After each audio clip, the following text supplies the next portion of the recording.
ये कहानी एक राजू नाम के आदमी की है जो अपनी पोती मुनमुन के साथ रहता था। कुछ समय पहले मुनमुन के माता पिता का देहांत हो गया था। अब राजू पूरी तरह से अकेला था और सिर्फ अपनी पोती को ही संभालता था। मुनमुन गांव के बहुत अच्छे स्कूल में पढ़ती थी। उसके दादा घर का सारा काम करते थे। साथ ही मुनमुन के दादा अपना एक नूडल्स का स्टॉल चलाते थे। मुनमुन को स्कूल भेजकर मुनमुन के दादाजी नूडल्स बनाते और उसे अपने स्टॉल पर बेचते। मुनमुन की क्लास में भावना नाम की एक लड़की पढ़ती थी। उसके पिता एक बहुत बड़े बिजनेसमैन थे। वो हमेशा मुनमुन को परेशान करती रहती थी और हमेशा उसे चिढ़ाती रहती थी। मुनमुन पढ़ाई में बहुत होशियार थी। अक्सर मुनमुन की क्लास टीचर उसकी तारीफ किया करती थी। एक दिन भावना का क्लास में ध्यान नहीं था, जिस वजह से क्लास टीचर भावना को डांटते हुए कहती है, भावना पढ़ाई में थोड़ा ध्यान लगाए करो, तुम बिल्कुल भी नहीं पढ़ती हो। अरे अपने फ्रेंड मुनमुन को देखो, कम से कम इससे तो कुछ सीख लो। इसके तो माता पिता भी नहीं है, लेकिन फिर भी पढ़ाई में कितनी होशियार है। ठीक है मैम, आगे से मैं पढ़ाई में ध्यान लगाऊंगी। ये सुनकर क्लास के बाकी स्टूडेंट भावना पर हंसने लगते हैं। भावना को ये बात बहुत बुरी लग जाती है और वो मन ही मन सोचने लगती है, आज इस नूडल्स वाली की वजह से मुझे सब लोगों के सामने शर्मिंदा होना पड़ा। मेरे पास किसी भी चीज की कोई कमी नहीं है, इसलिए मुझे पढ़ाई की कोई जरूरत नहीं है। लेकिन इस नूडल्स वाली को तो अब मैं नहीं छोड़ूंगी। अगले दिन जब मुनमुन स्कूल जाती है तो क्लास के रास्ते में भावना अपने कुछ दोस्तों के साथ खड़ी हुई थी। जब मुनमुन क्लास के अंदर जा रही थी तब भावना उसे धक्का मार के गिरा देती है। अरे तुमने मुझे धक्का क्यों मारा? आज मैं तुम्हारी शिकायत टीचर से करूँगी। अरे जा जा, मैंने तुझे कोई धक्का नहीं दिया, तू खुद गिरी है, समझी? थोड़ा देख कर चला कर। तुम सब बताओ, क्या मैंने इस नूडल्स वाली को धक्का दिया? भावना के सभी दोस्त एक साथ कहते हैं, नहीं नहीं, भावना ने धक्का नहीं दिया। सुन लिया तूने, मैंने तुझे कोई धक्का नहीं दिया। अब तू जिसे चाहे उसे बता सकती है, तेरी बात पर कोई विश्वास नहीं करने वाला। फिर भावना और उसके सभी दोस्त मुनमुन पर हंसने लग जाते हैं। ऐसे क्यों घूर रही है, मुझे खाएगी क्या? गुस्से में मुनमुन वहाँ से चली जाती है। अकड़ तो देखो इस नूडल्स वाली की। तुम बिल्कुल सही बोल रही हो, हमें इसकी अकड़ निकालनी होगी। मैंने भी अगर इस उड़ती चिड़िया को जमीन पर लाकर नहीं पटका तो मेरा नाम भावना नहीं। कुछ दिनों बाद भावना का जन्मदिन था। उसके माता पिता ने उसका कमरा बहुत ही सुंदर सजाया था। भावना जैसे ही सोकर उठती है, उसके माता पिता उसके सामने खड़े थे। जोर जोर से उसे बर्थडे विश करने लगते हैं। Happy birthday to you, happy birthday to you, happy birthday dear Bhavana, happy birthday to you. Oh wow dad, आपने कितनी अच्छी सजावट करवाई है। अरे मेरी प्यारी बच्ची, ये तो कुछ नहीं है। आज शाम को हम शहर की सबसे बड़ी पार्टी ऑर्गेनाइज करवाएंगे। हर कोई उस पार्टी को देखता रह जाएगा। तुम चाहो तो अपने दोस्तों को भी बुला सकती हो। फिर भावना अपने स्कूल जाती है और क्लास में जाकर सभी बच्चों से कहती है, अरे सभी सुनो, आज शाम को मेरे घर में मेरी बर्थडे पार्टी है। शहर की सबसे बड़ी पार्टी होने वाली है, इसलिए तुम सभी आज शाम को जरूर आना। और सुन नूडल्स वाली, तू भी जरूर आइयो। ठीक है भावना, मैं जरूर आऊंगी। और हाँ, जरा अच्छे कपड़े पहन कर आना। अपनी ना सही तो कम से कम मेरी इज्जत का ख्याल रखना। शाम को मुनमुन तैयार होकर और भावना के लिए एक अच्छा सा गिफ्ट लेकर उसकी पार्टी में जाती है। भावना की पार्टी को देखकर मुनमुन मन ही मन सोचती है, अरे वाह, कितनी बड़ी पार्टी है, ऐसी पार्टी तो मैंने आज तक नहीं देखी। तभी वहाँ पर भावना आती है। क्यों मुनमुन, आंखें फटी की फटी रह गई ना? ऐसी पार्टी जिंदगी में तो क्या तूने कभी सपने में भी नहीं देखी होगी। अब तुम आ ही गई हो तो अच्छे से खाना खा कर जाना। और हाँ, तुम जो ये गिफ्ट लेकर आई हो उसे बाहर डस्टबिन में फेंक देना। मुझे तुम्हारे जैसे गरीब लोगों से गिफ्ट लेना बिल्कुल भी पसंद नहीं है। वही घटिया सा सस्ता गिफ्ट लेकर आई होगी तुम मेरे लिए। इतना कहकर भावना वहाँ से चली जाती है। थोड़ी देर बाद केक काटा जाता है। भावना केक लेकर मुनमुन के पास जाती है। मुनमुन, ये लो केक। मुनमुन केक लेने के लिए हाथ आगे बढ़ाती है कि तभी भावना जानबूझकर केक को नीचे जमीन पर गिरा देती है और वही केक भावना का डॉग खाने लग जाता है। ओहो, ये केक तो नीचे गिर गया। एक काम करो, तुम इस केक को साफ करो। भावना, मैं गरीब जरूर हूँ, इसका मतलब ये नहीं कि मैं कुत्तों से भी गैर गुजरी हूँ। ज्यादा भाषण मत दे, समझी? आज मेरा जन्मदिन है। तू तो अपने जन्मदिन पर मुझे टॉफी तक नहीं खिलाती और मुझसे उम्मीद रखती है कि मैं तुझे केक खिलाऊंगी, वो भी इतना महंगा केक। चली जा यहाँ से चुपचाप, भिखारी कहीं की। देख लेना, मैं अपने जन्मदिन पर तुझसे भी बड़ा और बढ़िया केक मंगवाऊंगी। तू भी मेरे जन्मदिन पर जरूर आना और अपनी आंखों से खुद ही देख लेना। केक तो बहुत दूर की बात है, तेरे घर में पेस्ट्री भी आ जाए तो भी बहुत बड़ी बात होगी। गुस्से में मुनमुन वहाँ से चली जाती है। जब मुनमुन घर पहुँचती है तो उसके दादाजी उससे पूछते हैं, क्या बात है बेटा, इतने गुस्से में क्यों हो? दादाजी, सब लोग मेरा बहुत मजाक बनाते हैं। कुछ दिनों बाद मेरा भी जन्मदिन है। क्या आप मुझे एक बड़ा सा केक और नई ड्रेस नहीं लाकर दोगी? मैं भी अपने दोस्त को दिखाऊंगी कि मेरे दादाजी भी किसी के माता पिता से कम नहीं है। आप मेरे लिए एक बड़ा केक लेकर आएंगे ना दादाजी? बस इतनी सी बात, तुम चिंता मत करो बिटिया, मैं तुम्हारे लिए बहुत ही बड़ा और खूबसूरत केक लेकर आऊंगा। फिर कुछ दिनों बाद मुनमुन के बर्थडे वाला दिन आ जाता है। स्कूल में भावना मुनमुन से कहती है, ए नूडल्स वाली, आज तो तेरा जन्मदिन है ना? तुझे अपनी शर्त तो याद है ना? हाँ, मुझे सब याद है। आज मेरे दादाजी को बहुत सारे नूडल्स का ऑर्डर मिला है। उसके बाद मेरे दादाजी बहुत सारे पैसे लेकर आएंगे और उन पैसों से मेरे लिए एक बहुत बड़ा केक लेकर आएंगे।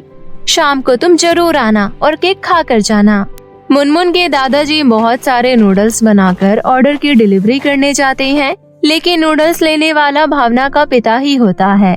भावना को जैसे ही इस बारे में पता लगता है, वो अपने पिता के पास जाकर कहती है, डैड, आपने क्या नूडल्स का ऑर्डर दिया है? आप एक काम करो ना, उन्हें इनकार कर दो। ठीक है बेटा, जैसी तुम्हारी मर्जी। थोड़ी देर बाद उनके दादाजी नूडल्स लेकर आते हैं। ये लीजिए भाई साहब, आपके गर्मा गर्म नूडल्स। मुझे मेरे पैसे दे दीजिए सर। अरे जा भाई जा, अपने घटिया क्वालिटी के नूडल्स यहाँ से ले जा। मैं सिर्फ अच्छे और महंगे रेस्टोरेंट के नूडल्स खाता हूँ। नहीं सर, ऐसा मत कीजिए, आज मेरी पोती का जन्मदिन है। मुझे उसके लिए केक और एक ड्रेस लेकर जाना है। वो घर पर मेरा इंतजार कर रही होगी। कुछ तो रहम करो सर। अरे बाबा जी, चुपचाप से यहाँ से चले जाइए, नहीं तो चौकीदार को बुलाकर आपकी बहुत पिटाई करवाऊंगा। बेचारा राजू अपने नूडल्स की टोकरी को लेकर वहाँ से चला जाता है। हे भगवान, अब मैं अपनी पोती की इच्छा को पूरा कैसे करूँगा? एक काम करता हूँ, गली गली जाकर नूडल्स बेचता हूँ। नूडल्स ले लो, गर्मा गर्म ताजे ताजे नूडल्स ले लो। नूडल्स वाला, नूडल्स ले लो। थोड़ी देर बाद अचानक से बारिश शुरू हो जाती है। बारिश के शुरू होते ही मुनमुन के दादाजी एक पेड़ के नीचे जाकर खड़े हो जाते हैं। हे भगवान, ये क्या हो गया? मेरे सारे नूडल्स में पानी भर गया। अब मैं क्या करूं? किस मुंह से अपने घर जाऊंगा? राजू वहीं पेड़ के नीचे बैठ जाता है और जोर जोर से रोने लगता है। तभी वहाँ पर एक चटोरी परी आती है। अरे वाह, तुम्हारे नूडल्स में से तो बहुत अच्छी खुशबू आ रही है। दादाजी, एक काम करो ना, ये सारे नूडल्स मुझे दे दो। परी जी, ये सारे नूडल्स खराब हो चुके हैं, ये खाने लायक नहीं रहे। अरे कोई बात नहीं, मेरे परिलोक में माइक्रोवेव है, मैं फटाफट से इसे ले जाकर उसमें गर्म कर लूंगी। राजू खुशी खुशी वो सारे नूडल्स परी को दे देता है। थैंक यू सो मच दादाजी, लेकिन आप रो क्यों रहे थे? सब ठीक तो है ना? दादाजी उस परी को सारी बात बताते हैं। फिर परी अपने जादू से सोने की ड्रेस और चांदी का केक प्रकट कर देती है। जी लो दादाजी, ये सोने की ड्रेस तुम्हारी सारी इच्छाएं पूरी करेगी और ये चांदी का केक तुम्हें बहुत सारी धन दौलत देगा। अब तुम्हें किसी के सामने हाथ फैलाने की कोई जरूरत नहीं पड़ेगी। लेकिन हाँ, तुम मुझे ऐसे ही गर्मा गर्म स्वादिष्ट नूडल्स खिलाते रहना। मैं हमेशा तुम्हारे पास नूडल्स लेने आती रहूंगी। इतना कहकर वो परी वहाँ से चली जाती है। फिर सोने की ड्रेस और चांदी के केक को लेकर राजू अपनी पोती के पास जाते हैं। मुनमुन ये सब देखकर बहुत खुश हो जाती है। शाम को भावना और उसकी कुछ सहेलियाँ मुनमुन के घर आती है।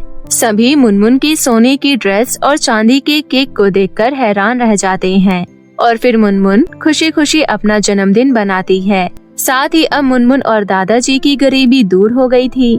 दादाजी को अब नूडल्स बेचने नहीं पड़ते थे, बस वो परी के लिए नूडल्स बनाया करते थे।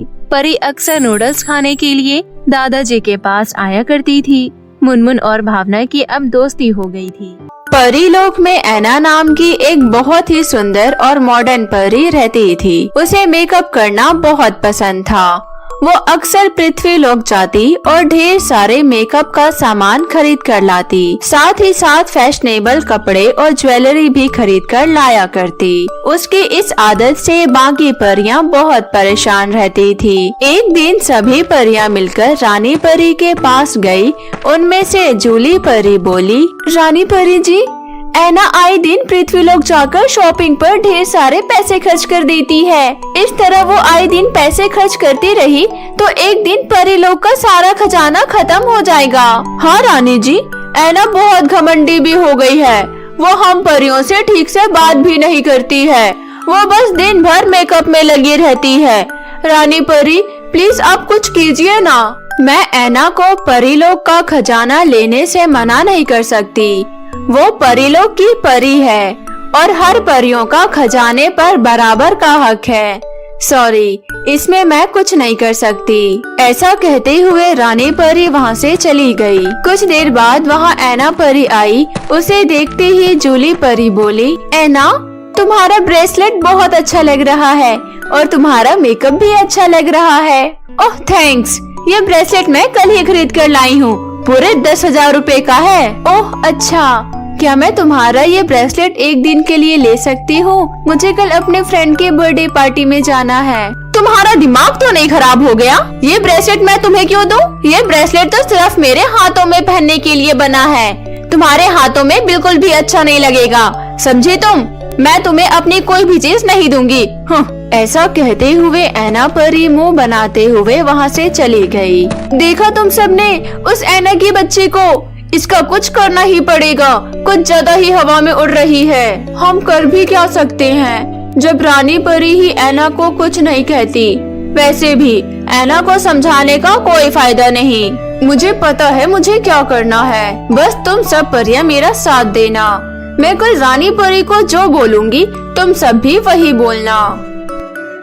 अगले दिन जूली परी बाकी परियों के साथ रानी परी के पास गई और बोली, रानी परी, आपने काफी समय से परीलोक में ब्यूटी कंपटीशन नहीं रखा है। हम सब परियां बहुत दिनों से आपसे ये कहना चाहती थी, प्लीज हम सब परियों के लिए ये प्रतियोगिता रखें, बड़ा मजा आएगा। हाँ रानी जी, आखिर हमें भी तो पता चले परीलोक की ब्यूटी क्वीन कौन है। ठीक है, अगर आप सब परियां चाहती हैं तो 2 दिन बाद इस कंपटीशन का आयोजन होगा और जो भी इस कंपटीशन में जीतेगा वो परीलोक की ब्यूटी क्वीन बन जाएगी। तो अब आप सब जाइए और कंपटीशन की तैयारी शुरू कर दीजिए। सभी परियां बगीचे में बैठकर ब्यूटी कंपटीशन के बारे में बात कर रही थी कि तभी वहाँ ऐना परी आ पहुँची। तुम सब परियां चाहे जितना भी मेकअप कर लो, लेकिन मुझसे अच्छा मेकअप करना किसी को नहीं आता। तुम सब देखना, मैं ब्यूटी कंपटीशन जीतकर परीलोक की ब्यूटी क्वीन बन जाऊंगी। मेकअप करने से कोई सुंदर नहीं बन जाता, समझी तुम? और ये 2 दिन बाद ही पता चल जाएगा। ऐसा हो ही नहीं सकता कि मेरे अलावा किसी और को ब्यूटी क्वीन का ताज मिले। मैं कल ही पृथ्वीलोक से बहुत सारे ब्रांडेड मेकअप का सामान लेकर आई हूँ, जिसे लगाकर मैं पहले से भी ज्यादा सुंदर दिखूंगी। अभी मुझे जाकर फेशियल भी करना है। मैं जा रही हूँ, मेरे पास फालतू टाइम नहीं है तुम जैसी ओल्ड फैशनेड परियों से बातें करने का। प्रतियोगिता के एक दिन पहले जूली परी चुपके से ऐना परी के घर गई और ड्रेसिंग टेबल पर रखी ऐना की क्रीम उठाते हुए बोली, और मैं ऐना की क्रीम को इस जादुई क्रीम से बदल दूंगी। इस क्रीम को लगाने के बाद ऐना मेकअप करना ही भूल जाएगी। अब मुझे उसके आने से पहले यहाँ से चले जाना चाहिए। शाम के समय ऐना परी सोने से पहले वो क्रीम अपने चेहरे पर लगाते हुए बोली, इस क्रीम को लगाते ही मेरा स्किन ग्लो करने लगेगा और कल का कंपटीशन तो मैं ही जीतूंगी। चलो अब जल्दी से सो जाती हूँ। अगली सुबह, वाओ, स्किन तो सचमुच ग्लो करने लगा। अब मैं जल्दी से रेडी होकर मेकअप कर लेती हूँ। मुझे आज लेट नहीं होना। मुझे आज सबसे अच्छा दिखना है क्योंकि परीलोक की ब्यूटी क्वीन जो बनना है। वहीं दूसरी ओर रानी परी और बाकी परियां कंपटीशन हॉल में एकत्रित हो चुकी थी। कुछ घंटे बीत जाने के बाद अगर सभी परियां यहाँ आ चुकी है तो ब्यूटी कंपटीशन शुरू करें। रानी परी, सभी परियां तो आ गई, लेकिन ऐना परी अभी तक नहीं आई। क्या ऐना इस कंपटीशन में हिस्सा नहीं लेना चाहती? नहीं रानी परी, वो तो बहुत खुश थी इस कंपटीशन में हिस्सा लेने के लिए। शायद उसे रेडी होने में टाइम लग रहा होगा। अगर आपकी आज्ञा हो तो मैं उसे लेकर आती हूँ। ठीक है, तुम जल्दी से उसे यहाँ लेकर आओ, तब तक हम तुम्हारा इंतजार करते हैं। जी रानी परी, मैं अभी ऐना परी को अपने साथ लेकर आती हूँ। जब रूबी परी ऐना के घर पहुँची तो हैरान रह गई। अरे ये क्या हुआ तुम्हारे चेहरे को ऐना? मैं क्या करूँ रूबी, मेरा चेहरा खराब हो गया। मैं अपना चेहरा आईने में भी नहीं देख पा रही हूँ। चलो मेरे साथ रानी परी के पास। मैं कहीं नहीं जाऊंगी, तुम चली जाओ यहाँ से। अरे मेरी बात मान जाओ, तुम्हारा चेहरा रानी परी ही ठीक कर सकती है। शायद तुम ठीक कह रही हो। रुको जरा, मैं अपना चेहरा पहले किसी कपड़े से ढक लेती हूँ। फिर वे दोनों रानी परी के पास पहुँची। ऐना, तुमने अपना चेहरा रुमाल से क्यों ढका हुआ है? रानी परी, ज्यादा मेकअप करने से मेरा चेहरा खराब हो गया है। मुझे ज्यादा मेकअप नहीं करना चाहिए था, पर मैंने किसी की बात नहीं मानी। रानी परी, क्या आप मेरा चेहरा ठीक कर दोगे? मैं आपसे वादा करती हूँ, मैं फिर कभी मेकअप नहीं करूँगी, क्योंकि परियों को मेकअप की जरूरत नहीं होती। ऐना, तुमने सही कहा, हम परियों को मेकअप की कोई जरूरत नहीं होती, पर मैं तुम्हारी मदद नहीं कर सकती, क्योंकि तुम्हारे चेहरे का ये हाल पृथ्वीलोक से खरीदे हुए मेकअप के सामान से हुआ है, जिस पर मेरा जादू काम नहीं करेगा। मुझे माफ कर दो। तो क्या रानी परी, मैं हमेशा ऐसे ही रहूंगी? प्लीज मेरी मदद कीजिए, मुझे ठीक कर दीजिए। तभी पास में खड़ी जूली परी को उस पर दया आ गई और वो बोली, ऐना, रोना बंद करो, तुम पहले जैसी ठीक हो जाओगी। तुम्हें कुछ नहीं हुआ है। मैंने तुम्हारी क्रीम को जादुई क्रीम से बदल दिया था, जिस वजह से तुम्हारा चेहरा ऐसा हो गया। ये लो जादुई रुमाल, इससे अपना चेहरा साफ कर लो, तुम्हारा चेहरा पहले की तरह ठीक हो जाएगा। जूली परी से जादुई रुमाल लेकर ऐना परी ने जैसे ही अपना चेहरा साफ किया, चेहरा वाकई में पहले जैसा हो गया। जूली, ये सब तुमने किया? पर क्यों? अगर ऐना को कुछ हो जाता तो? तुम्हें उसके साथ ऐसा नहीं करना चाहिए था। हाँ रानी परी, मुझे माफ कर दीजिए। मैंने ऐना के साथ ऐसा इसलिए किया ताकि वो समझ सके कि ज्यादा मेकअप प्रोडक्ट इस्तेमाल करने से स्किन खराब हो सकती है। ऐना, मुझे माफ कर दो, मुझे ऐसा नहीं करना चाहिए था, पर मेरे पास कोई दूसरा रास्ता नहीं था ऐना को समझाने का।